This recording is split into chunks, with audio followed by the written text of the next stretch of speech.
हाँ तो बच्चों, जैसा कि हम लोग जानते हैं कि हमारा सब्जेक्ट कंप्यूटर नेटवर्क है और हम लोग आज अपनी फोर्थ यूनिट स्टार्ट कर रहे हैं। अभी तक हम लोग 3 यूनिट पढ़ चुके हैं, first second and third unit. और जैसा कि हम लोगों ने अपने ओएसआई मॉडल को हमने सब फर्स्ट यूनिट में ही अपनी ओएसआई मॉडल को देखा था, ओएसआई लेयर के बारे में, यानी कि ओपन सिस्टम इंटरकनेक्शन मॉडल को देखा था। और उसमें नंबर ऑफ 7 लेयर थी, जिसमें से पहला आपका फिजिकल लेयर था, दूसरा आपका डाटा लिंक लेयर था, तीसरा आपका नेटवर्क लेयर था, चौथा आपका ट्रांसपोर्ट लेयर, पांचवा आपका सेशन लेयर, छठा आपका प्रेजेंटेशन लेयर, और लास्ट 7th लेयर जो आपकी थी वो एप्लीकेशन लेयर। तो बच्चों, हमने देखा कि किस तरीके से जो फर्स्ट यूनिट था उसमें हम लोगों ने फिजिकल लेयर के बारे में देखा कि किस तरीके से कैसे हमारी फिजिकल लेयर के अंदर चीजों को परफॉर्म किया जाता है। इन कहने का मतलब क्या है कि फिजिकल लेयर में हमने ये देखा कि कौन कौन सी नेटवर्किंग डिवाइसेस यूज की जाती हैं, कैसे हम गाइडेड अनगाइडेड मीडियम के थ्रू उनके बीच में इंटरकनेक्शन इस्टेब्लिश करते हैं जिससे कि कम्युनिकेशन पॉसिबल हो सके। सेकेंड यूनिट हमारी डाटा लिंक लेयर के ऊपर बेस्ड थी, जिसमें हमने देखा कि दो sub layer data link layer में होती हैं, एक आपकी मैक लेयर और एक आपकी एलएलसी लेयर।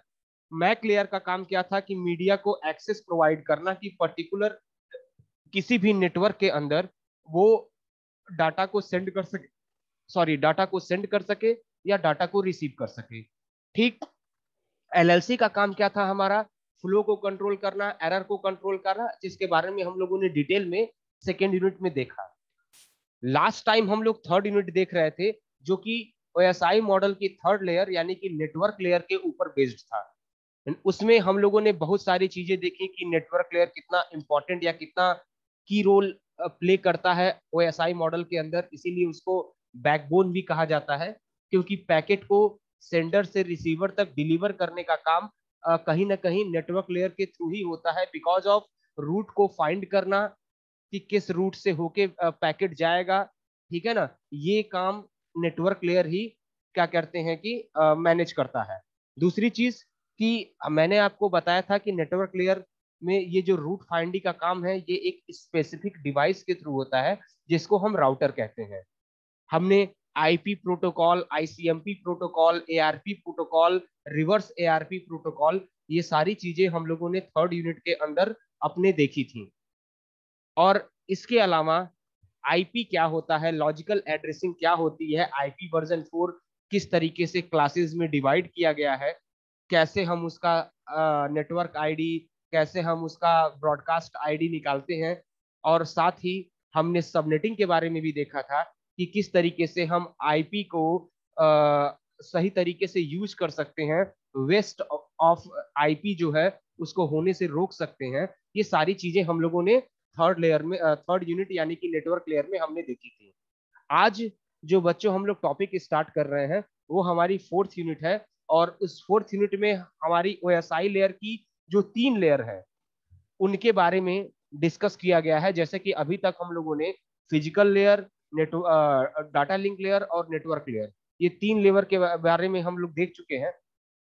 अब इस यूनिट में हम लोग कहें कि आपका ट्रांसपोर्ट लेयर, सेशन लेयर और प्रेजेंटेशन लेयर, इन 3 लेयर के बारे में देखेंगे। और उसके बाद से 5वीं यूनिट आपकी एप्लीकेशन लेयर के ऊपर बेस्ड होगी। तो बच्चों, अगर हम इस यूनिट की बात करें तो इसमें मोस्टली क्या है, प्रोटोकॉल्स के बारे में बताया गया है कि कौन कौन से प्रोटोकॉल्स हैं, कैसे उनका यूज किया जाता है। तो सारे प्रोटोकॉल्स के बारे में अगर हम कहें तो हमारे इस पर्टिकुलर इस फोर्थ यूनिट में बताया गया है। ठीक है। अब दोस्तों, आज का टॉपिक स्टार्ट करते हैं। हाँ, तो दोस्तों आज का जो हमारा टॉपिक है वो है ट्रांसपोर्ट लेयर ओएसआई मॉडल। ठीक है ना। तो जैसा कि देखिए यहाँ पे लिखा हुआ है, the basic function of transport layer is to accept data from the layer above, split it up into smaller unit, pass these data unit to the network layer, and ensure that all the pieces arrive correctly at the other end. The protocol used in this layer are, देखिए अभी जब हम लोग पीछे पढ़ रहे थे, third unit जब हम लोग पढ़ रहे थे, तो वहां पे हमने देखा था कि दो चीजें, हमने जब एक प्रोटोकॉल के बारे में हम देख रहे थे तो आईपी के बारे में हम लोगों ने पढ़ा था। और आईपी के बारे में जब हम लोगों ने पढ़ा था तो उसमें हम लोगों ने देखा था आईपी प्रोटोकॉल में कि किस तरीके से हमारा जो आईपी प्रोटोकॉल जो है वो किस तरीके से वर्क करता है। और उसमें एक की पॉइंट हमें ये देखने को मिला था कि आईपी प्रोटोकॉल का काम क्या है कि पैकेट को डिलीवर करना, पैकेट को क्या करना, डिलीवर करना सेंडर से रिसीवर तक, ठीक है ना।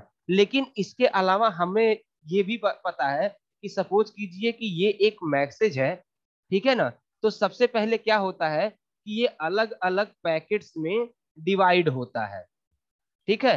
मैं आपको एक चीज फिर से क्लियर कर दूं, इसमें आप लोग कंफ्यूज मत होइएगा, ताकि आप लोग को समझने में आसानी हो। कि सपोज कीजिए कि ये हमारा एक मैसेज है और ये मैसेज जो है हमारा अलग अलग पैकेट्स में पहले या अलग अलग चंक में कह लें डिवाइड होता है,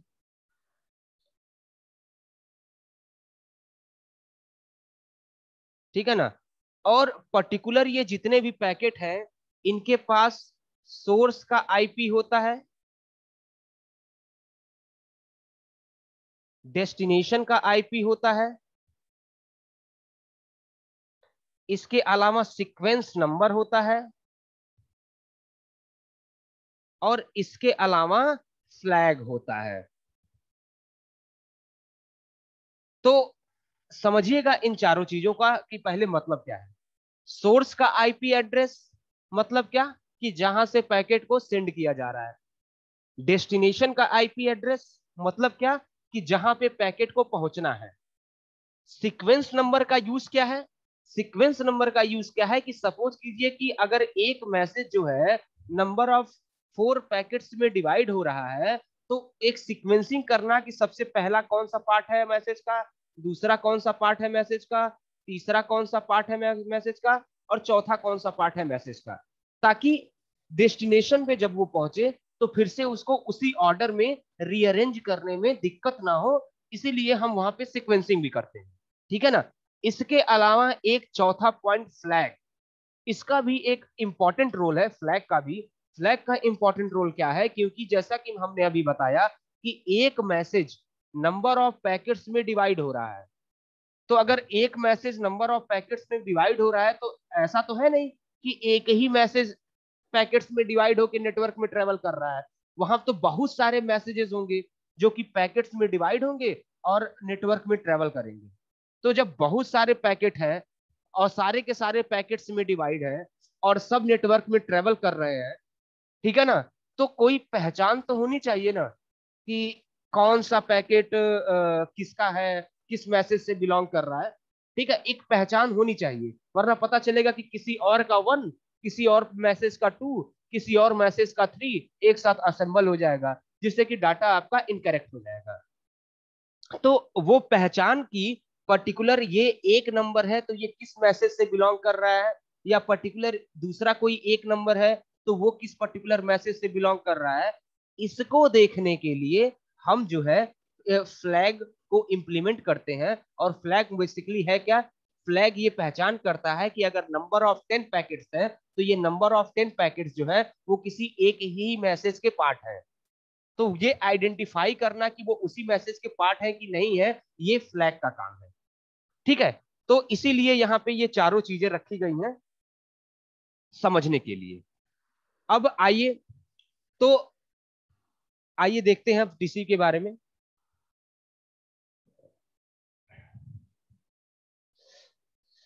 तो देखिए जैसा कि लिखा हुआ है हमारा ट्रांसमिशन कंट्रोल प्रोटोकॉल, आइए पहले पढ़ते हैं। It is a reliable connection oriented protocol that transmits data from the source to destination machine without any error। ये एक कनेक्शन ओरिएंटेड प्रोटोकॉल है। कनेक्शन ओरिएंटेड प्रोटोकॉल का मतलब क्या होता है कि जो हर चीजों को मैनेज करे, यानी मतलब जो डाटा के लिए डेडिकेटेड हो, उसमें डाटा का महत्व हो, कि मतलब डाटा को सही पूरा का पूरा without error, without loss destination तक पहुंचाने का काम, मतलब डेस्टिनेशन तक पहुंचाने का काम जो प्रोटोकॉल करता है उसे हम कनेक्शन ओरिएंटेड प्रोटोकॉल कहते हैं। ठीक है ना। तो जैसा कि लिखा हुआ है कि it is a reliable connection oriented protocol that transmits data from the sequence from to source to the destination machine without any error. A connection is established between the pre-entities period to transmission at the sending host TCP divides an incoming byte stream into segments and assign a separate sequence number each to each segment. At the receiving host, TCP reorders the segments and send an acknowledgement to the sender for correct receipt of segments. TCP also manages flow control so that a fast sender does not overwhelm a slow receiver. तो ये जो लिखा हुआ है इसका मतलब समझिएगा। ये मैंने आपको जब मैं आईपी पढ़ा रहा था तब भी मैंने बताया था कि टीसीपी जो सीक्वेंस नंबर असाइन कर रहा है पैकेट्स के ऊपर, जो सीक्वेंस नंबर है, तो आईपी प्रोटोकॉल का काम क्या था कि वो पैकेट को डिलीवर कर रहा था, केवल जस्ट डिलीवर कर देना कि रिसीवर तक पैकेट पहुंच जाए। लेकिन टीसीपी यानी कि जो ट्रांसमिशन कंट्रोल प्रोटोकॉल है, जो कि आपकी फोर्थ लेयर ट्रांसपोर्ट लेयर पे वर्क करता है, और ट्रांसपोर्ट लेयर का काम क्या है, इन टू इन डिलीवरी करना पैकेट का, कि पैकेट अगर एक इंड से निकला तो दूसरे इंड तक पहुंचा कि नहीं पहुंचा, सारे पार्ट उसके पहुंचे कि नहीं पहुंच गए, और पहुंच गए तो उसकी एक अश्योर करना सेंडर को कि हाँ पैकेट आपके डिलीवर हो चुके हैं। इसके अलावा टीसीपी का जो एक इंपॉर्टेंट काम है वो ये भी है कि अगर पैकेट आपका, जैसे कि एक मैसेज नंबर ऑफ 10 पैकेट्स में डिवाइड हो रहा है और वो नंबर ऑफ 10 पैकेट्स अलग अलग रूट को फॉलो करते हुए डेस्टिनेशन तक पहुंच रहे हैं, तो हो सकता है कि ट्रैफिक की वजह से जो पैकेट सबसे लॉस्ट में निकला है वो पैकेट सबसे पहले पहले पहुंच जाए, या पांचवा पैकेट दूसरे नंबर पे पहुंच जाए, छठा पैकेट तीसरे नंबर पे पहुंच जाए। तो टीसीपी का काम ये भी है कि डेस्टिनेशन एंड पे जो सारे पैकेट पहुंचे हैं उनके सीक्वेंस नंबर को चेक करके दोबारा से उसको सही ऑर्डर में रीअरेंज करना, ताकि सही मीनिंग मैसेज की निकल सके। और साथ में ये जो आपके जिस सोर्स ने मैसेज को डिलीवर किया है उसको एक एक्नॉलेजमेंट भी सेंड करना कि आपका पैकेट जो है वो डेस्टिनेशन तक पहुंच गया है, जिससे कि होस्ट भी जो सोर्स इंड है वो भी एश्योर हो सके कि हाँ उसका पैकेट पहुंच चुका है। और उसके अलावा टीसीपी का काम फ्लो कंट्रोल का भी है, और फ्लो कंट्रोल के बारे में मैंने आपको सेकेंड यूनिट में भी डिटेल में बताया था कि फ्लो कंट्रोल का काम इतना होता है कि अगर किसी एक मशीन की प्रोसेसिंग स्पीड तेज है और सपोज कीजिए रिसीवर की प्रोसेसिंग स्पीड कम है, तो सेंडर अपनी प्रोसेसिंग स्पीड के अकॉर्डिंग पैकेट्स को तेजी से मूव करेगा, और रिसीवर अपनी प्रोसेसिंग स्पीड के अकॉर्डिंग पैकेट को उस लेवल पे मैनेज नहीं कर पाएगा जिस लेवल पे सेंडर उसको सेंड कर रहा है। तो उस केस में होगा क्या कि हमें पता है कि एक क्यू होती है और क्यू में ही पैकेट लाइन लगाते हैं, लेकिन एक लिमिट होती है क्यू की भी। तो सपोज कीजिए कि क्यू जो है वो अगर भर जाता है तो पैकेट तो वो तेजी से आते रहेंगे, क्यू में स्पेस होगा नहीं। क्यों? क्योंकि उस स्पीड से रिसीवर उस पैकेट को रिसीव नहीं कर पा रहा है। तो होगा क्या कि पैकेट जो है वो लॉस होने लगेंगे।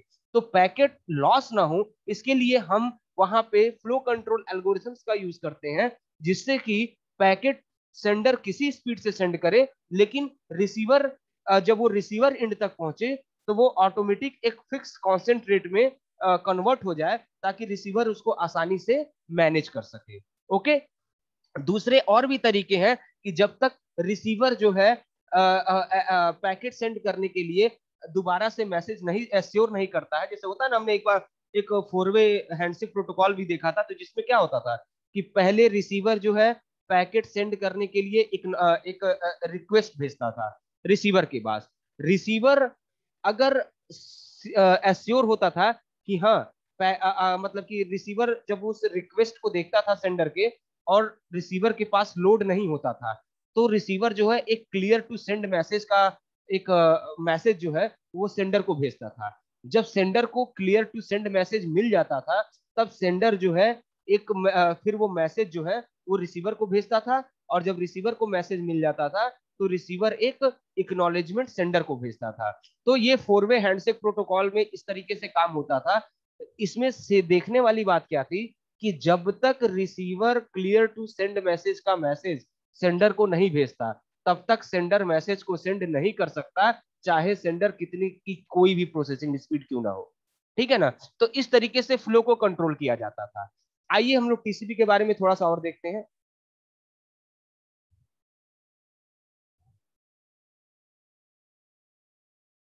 हाँ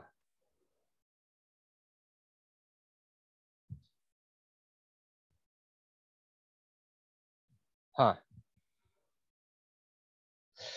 तो ट्रांसमिशन कंट्रोल प्रोटोकॉल ये फुल डुप्लेक्स मोड पे काम करता है। अब फुल डुप्लेक्स मोड क्या होता है इसके बारे में मैंने आपको पहले भी बता दिया है। ठीक है ना। फुल डुप्लेक्स मोड क्या होता है हमने फर्स्ट यूनिट में ही सिंप्लेक्स, हाफ डुप्लेक्स और फुल डुप्लेक्स दोनों की बात की थी, तीनों की बात की थी सॉरी। जिसमें सिंप्लेक्स के बारे में मैंने आपको बताया था, इसमें डाटा सेंड होता है और एक इंड पे डाटा रिसीव होता है बस। डुप्लेक्स में क्या होता है कि सेंड और रिसीव दोनों होता है, लेकिन एक टाइम पे एक ही सेंड करेगा एक ही रिसीव करेगा। और फुल डुप्लेक्स में क्या होता है कि दोनों एंड पे कभी भी साइमल्टेनियसली जो है डाटा को सेंड और रिसीव दोनों कर सकते हैं, जैसा कि टेलीफोन लाइन में होता है। ठीक है ना। तो पहली चीज जान लीजिए कि ये आपका फुल डुप्लेक्स होता है। अब आइए देखते हैं। TCP is most widely use for data transmission in communication network such as internet. TCP provide process to process communication using port number. यानी कि टीसीपी जो है इंटरनेट में यूज होता है, प्रोसेस टू प्रोसेस कम्युनिकेशन होता है, और ये प्रोसेस टू प्रोसेस कम्युनिकेशन के लिए पोर्ट नंबर का यूज करता है। अब याद रखिए, ये चीज अपने दिमाग में बैठा लीजिए कि ये क्या करता है, पोर्ट नंबर का यूज करता है। ठीक है ना। इसी तरीके से अलग अलग प्रोटोकॉल के अलग अलग पोर्ट नंबर होते हैं। ऑब्जेक्टिव टाइप क्वेश्चन में अक्सर पूछे जाते हैं कि टीसीपी प्रोटोकॉल का पोर्ट नंबर कितना होता है। ठीक है ना। एचटीटीपी का पोर्ट नंबर कितना होता है, पॉप 3 का पोर्ट नंबर कितना होता है। तो ये पोर्ट नंबर भी आप लोग बहुत अच्छे से देख के याद कर लीजिएगा, क्योंकि मोस्टली जो है पोर्ट नंबर के बारे में ये पूछा जाता है एग्जाम में कि पर्टिकुलर कौन सा प्रोटोकॉल कौन से पोर्ट नंबर का यूज करता है। ये अक्सर एग्जाम में पूछा जाता है, तो इसको आप लोग तैयार कर लीजिएगा। आइए देखते हैं फीचर्स के बारे में। पहला फीचर क्या है कि टीसीपी जो है वो प्रोसेस टू प्रोसेस कम्युनिकेशन करता है। दूसरा क्या है, इसमें पोर्ट नंबर का यूज किया जाता है। तीसरा क्या है, numbering system keep track of segment that are received या ट्रांसमिट। नंबर सिस्टम का यूज किया जाता है। बाइट नंबर होता है, सीक्वेंस नंबर होता है, इक्नॉलेजमेंट नंबर होता है। सीक्वेंस नंबर और इक्नॉलेजमेंट नंबर, इन दोनों का मतलब क्या है ये समझिएगा। जैसे कि मैंने आपको पहले भी बताया था कि सीक्वेंस नंबर और इक्नॉलेजमेंट नंबर दोनों में नंबर इसलिए होता है कि मान लीजिए कि हमने पहला पैकेट सेंड किया, ठीक है ना। उसका पैकेट 1 नंबर डाला, क्या डाला हमने, अरे यार, हमने सपोज कीजिए कि एक पैकेट सेंड किया और उसका हमने 1 नंबर डाला। ठीक है। अब यहां से जो उसका एसीके आएगा वो भी 1 करके ही सेंडर के पास जाएगा। ठीक है ना। सपोज कीजिए कि फर्स्ट वाले का एसीके आने में टाइम लगता है और तब तक सेंडर ने दूसरा पैकेट जो है वो सेंड कर दिया। ठीक है ना। अब जब दूसरा पैकेट उसने सेंड किया तो वो दूसरे के इक्नॉलेजमेंट का वेट कर रहा है, लेकिन जो थोड़ी देर बाद उसके पास इक्नॉलेजमेंट पहुंचा वो क्या पहुंचा, एसीके 1। तो ये वेरीफाई करने के लिए कि कौन से पैकेट का ये इक्नॉलेजमेंट है, इसके लिए हम इक्नॉलेजमेंट में भी सीक्वेंस नंबर का यूज करते हैं। तो ये ACK1 आएगा तो सेंडर को ये समझ में आएगा कि ये जो इक्नॉलेजमेंट है ये पहले पैकेट का है, ना कि उसने जस्ट जो दूसरे पैकेट का भेजा है उसका है। ठीक है ना। तो इसीलिए दोनों पे सीक्वेंसिंग की जाती है। उसके बाद से आपका ये फ्लो कंट्रोल करता है, एरर कंट्रोल करता है और कंजेशन कंट्रोल करता है। तो ये आपके फीचर्स हैं। इन फीचर्स को आप लोग अपने दिमाग में रखिएगा और जब पूछा जाए तो आपको ये लिखना पड़ेगा, ठीक है। इसके अलावा यहाँ पे 3-वे हैंडशेक प्रोटोकॉल का यूज किया जाता है। It is the connection establish in TCP, यानी कनेक्शन को इस्टेब्लिश करने के लिए 3-वे हैंडशेक प्रोटोकॉल का यूज किया जाता है। ये किसके लिए किया जाता है? केवल कनेक्शन को इस्टेब्लिश करने के लिए, ठीक है ना। अगर कनेक्शन इस्टेब्लिश होगा तभी कम्युनिकेशन हो पाएगा, ठीक है ना। तो कनेक्शन को इस्टेब्लिश करने के लिए यहाँ पे 3-वे हैंडशेक प्रोटोकॉल का यूज किया जाता है, जिसमें से सबसे पहले वो एक रिक्वेस्ट मैसेज को सेंड करेगा कनेक्शन के लिए। अगर उसका एक्नॉलेजमेंट आ गया, ठीक है, एक सेकेंड,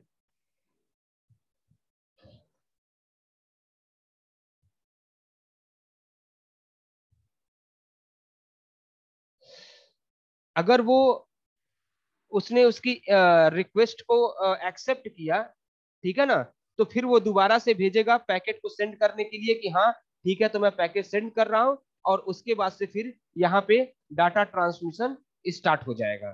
तो कहने का मतलब क्या है कि केवल ये जो 3-वे हैंडशेक प्रोटोकॉल होता है ये किसके लिए होता है कि कनेक्शन को हम इस्टेब्लिश करने के लिए एक रिक्वेस्ट जो हम करते हैं, क्योंकि जब तक रिक्वेस्ट हम देंगे नहीं तब तक कनेक्शन इस्टेब्लिश नहीं होगा, और जब तक कनेक्शन इस्टेब्लिश नहीं होगा तब तक हम क्या कहते हैं कि हम ट्रांसमिशन कर नहीं पाएंगे, ठीक है ना। तो इसके लिए हमारा 3-वे हैंडशेक प्रोटोकॉल का यूज होता है।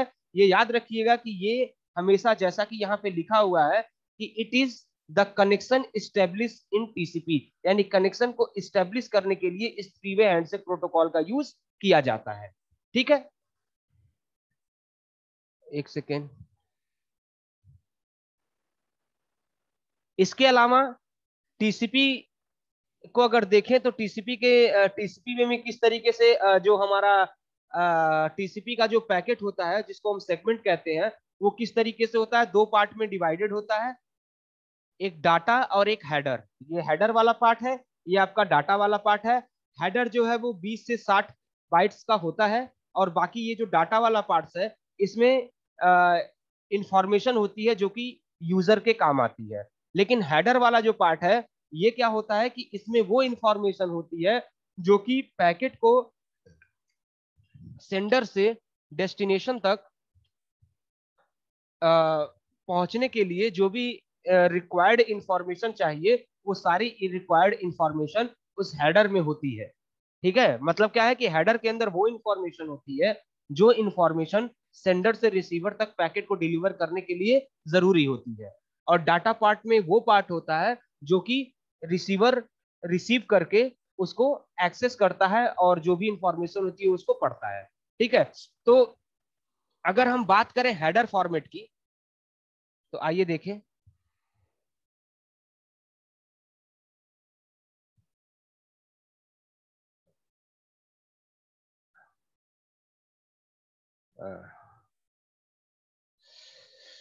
ये उसके हेडर का फॉर्मेट है। सोर्स का port number, port address, destination का पोर्ट एड्रेस, वह सबका पोर्ट एड्रेस होता है, सीक्वेंस नंबर, एक्नॉलेजमेंट नंबर, ये रिसीव्ड, ये सारी चीजें होती हैं। विंडोज साइज होता है, चेकसम होता है, अर्जेंट पॉइंट्स होता है, ऑप्शन एंड पेंडिंग होता है। तो देखिए, फ्रेम आपको जो बनाना है, फ्रेम तो आप इसी तरीके से बनाएंगे जैसा कि ये दिख रहा है, लेकिन इसमें कुछ पॉइंट्स को आप, जो जितने पॉइंट्स आप अधिक से अधिक जानते हैं उतने पॉइंट को आप एक्सप्लेन करेंगे तो उससे और ज्यादा अच्छा होगा। जैसे कि क्या कि सोर्स पोर्ट एड्रेस क्या होता है, डेस्टिनेशन पोर्ट एड्रेस क्या होता है, सीक्वेंस नंबर का यूज क्यों किया जाता है, जैसा कि देखिए लिखा number assign to the first byte 8 data, acknowledgement क्यों असाइन किया जाता है, विंडोज साइज क्यों असाइन किया जाता है, ये या चेकसम किस लिए यूज किया जाता है। हमें पता है चेकसम किस लिए यूज किया जाता है, एरर को चेक करने के लिए कि सेंडर से जो पैकेट सेंड किया गया है तो क्या रिसीवर एंड पे भी वो पैकेट वैसा ही है कि उसमें कुछ एरर है, इसको आया है, ये चेक करने के लिए हम चेकसम का यूज करते हैं। हमने आपको सेकेंड यूनिट में बताया था कि चेकसम वाले पार्ट में क्या है कि दो चीजें होती है, एक तो कि पॉजिटिव चेकसम और एक आपका निगेटिव चेकसम। पॉजिटिव चेकसम के केस में क्या था कि हम चीजों को ऐड करके रिसीवर एंड पे भेजते थे। रिसीवर एंड पे अगर पैकेट वो भी अपने आप को मतलब उधर सारी चीजों को ऐड करता था, और सेंडर के चेकसम से और रिसीवर साइड पे जो चेकसम उसने कैलकुलेट किया है दोनों को मिलाता था। अगर वो इक्वल होते थे तो इसका मतलब एरर नहीं है, और अगर वो इक्वल नहीं होते थे तो इसका मतलब उसमें एरर था। उसी तरीके से निगेटिव चेकसम के केस में क्या होता है कि सेंडर जो है चेकसम को पहले कैलकुलेट करता है और माइनस साइन के साथ उसको रिसीवर एंड पे भेजता है। रिसीवर फिर अपने एंड पे फिर से चेकसम को कैलकुलेट करता है और दोनों को माइनस चेकसम और अपने चेकसम को वो जोड़ता है। अगर वैल्यू जीरो आ जाती है तो इसका मतलब उसमें कोई एरर नहीं है, और अगर जीरो नहीं आती है तो इसका मतलब उसमें एरर है। तो इन सब चीजों को फाइंड करने के लिए चेकसम का यूज किया जाता है। ठीक है बच्चों।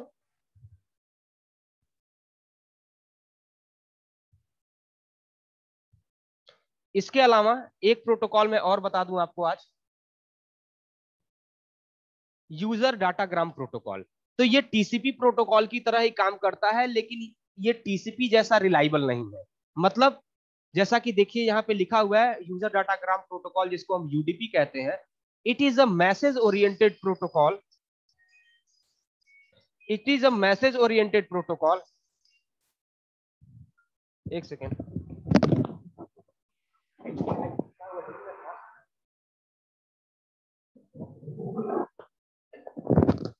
हेलो। हाँ, जैसा कि देखिए यहाँ पे लिखा हुआ है, it is a message oriented protocol that provide a simple, unreliable, connectionless, unacknowledgement services. It is suitable for applications that do not require TCP sequencing, error control, flow control.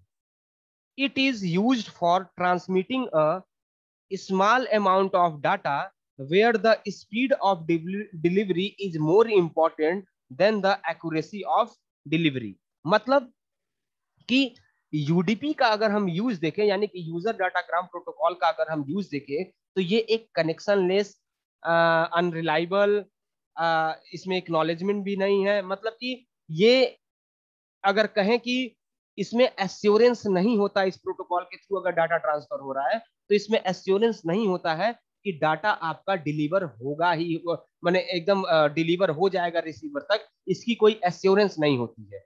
ठीक है ना। लेकिन हम ये कह सकते हैं कि आप ये कह सकते हैं कि भाई जब ये स्टोरी नहीं है तो हम इसका यूज क्यों करें। तो देखिए, टीसीपी का यूज हम वहां कर रहे हैं जहां पे ब्रॉड ट्रैफिक है। ठीक है ना।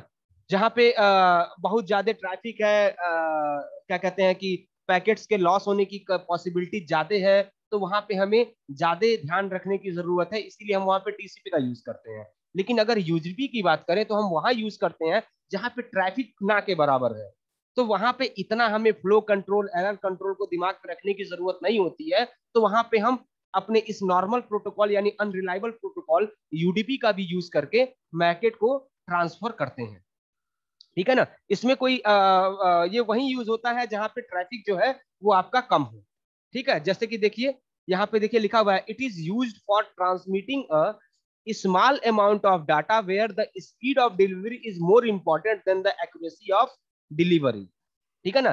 तो ये वहीं पे यूज होता है जहां पे तेजी से डाटा पहुंचना जरूरी है, ट्रैफिक भी कम है, तो एरर कंट्रोल, फ्लो कंट्रोल करने की उतनी जरूरत नहीं पड़ती है हमें। देखिए, हम ये सारी चीजें वहां पे रखते हैं, जैसे हमने आपको बताया था कि जब हम नेटवर्क बनाते हैं तो नेटवर्क को डिजाइन करने से पहले हम सारी चीजों को ध्यान में देते हैं। तो अगर हम सारी चीजों को ध्यान में देते हैं तो इसका मतलब क्या है कि हम उसी के अकॉर्डिंग चीजों को वहां पे कहाँ टीसीपी यूज करना है, कहाँ पे यूडीपी यूज करना है, तो हम अकॉर्डिंग टू नीड हम वहां पे वो इम्प्लीमेंट करते हैं। आइए हम आगे और देख लेते हैं।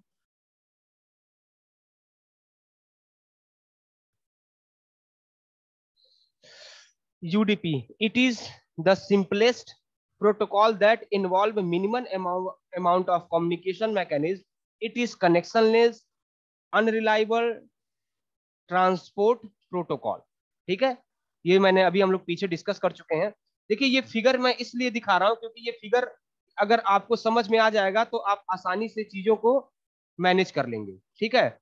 मतलब आप आसानी से, फिर आपको कुछ बताने की जरूरत नहीं, अगर आप ये इतना फिगर भी देख लेते हैं तो भी आप आसानी से चीजों को समझ सकते हैं। तो आइए इसके भी फीचर्स देख लें। प्रोसेस टू प्रोसेस कम्युनिकेशन होता है, पोर्ट नंबर इसमें भी यूज होता है, ये कनेक्शन लेस सर्विसेज है, ये अनरिलायबल प्रोटोकॉल है, इसमें फ्लो कंट्रोल नहीं होता, इसमें एरर कंट्रोल नहीं होता, इसमें कंजेशन कंट्रोल नहीं होता है। जबकि अगर हम टीसीपी की बात करें तो उसमें ये तीनों चीजें होती थी। तो ये इसके फीचर्स हैं, इसको आप दिमाग में रख लीजिएगा। ये आपके टीसीपी का अगर यूजर यूजर डाटाग्राम प्रोटोकॉल के ये पैकेट की बात करें कि पैकेट कैसा होता है यूजर डाटाग्राम का, तो इसमें भी देखिए ये दो पार्ट में होते हैं। एक आपका हेडर का पार्ट, एक आपका डाटा का पार्ट। हेडर का पार्ट 8 बाइट का होता है। हेडर में क्या होता है, वो इंफॉर्मेशन जिससे पैकेट को सेंडर तक, रिसीवर तक डिलीवर किया जाए, वो सारी इंफॉर्मेशन होती है जो हेल्पफुल होती है रिसीवर तक डिलीवर करने में। और डाटा में वो पार्ट होता है जिसमें मेन इंफॉर्मेशन होती है, ठीक है। इसके अलावा हेडर वाले पार्ट की बात करें तो हेडर वाले पार्ट में भी देखिए क्या है, सोर्स का पोर्ट नंबर है, डेस्टिनेशन का पोर्ट नंबर है, टोटल लेंथ है, चेकसम है। तो ये सारी चीजें यहाँ पे होती हैं किसमें, आपके यूजर डाटाग्राम प्रोटोकॉल के हेडर में। तो दोस्तों आज मैंने आपको ये दो प्रोटोकॉल बताए, एक टीसीपी एक यूडीपी। टीसीपी का काम क्या है कि ब्रॉड नेटवर्क में जहाँ पे पैकेट लॉस होने की पॉसिबिलिटी ज्यादा है वहां पे हम टीसीपी का यूज करते हैं, और जहाँ पे पैकेट लॉस होने की पॉसिबिलिटीज कम है वहां पे हम आपका यूज करते हैं किसका, आपका यूडीपी का। तो होप सो आप लोग को समझ में आया हो। कल हम इस नए प्रोटोकॉल, तीसरे प्रोटोकॉल यानी कि स्ट्रीम कंट्रोल ट्रांसमिशन प्रोटोकॉल के बारे में डिस्कस करेंगे। तो आज के लिए इतना ही। Thank you very much.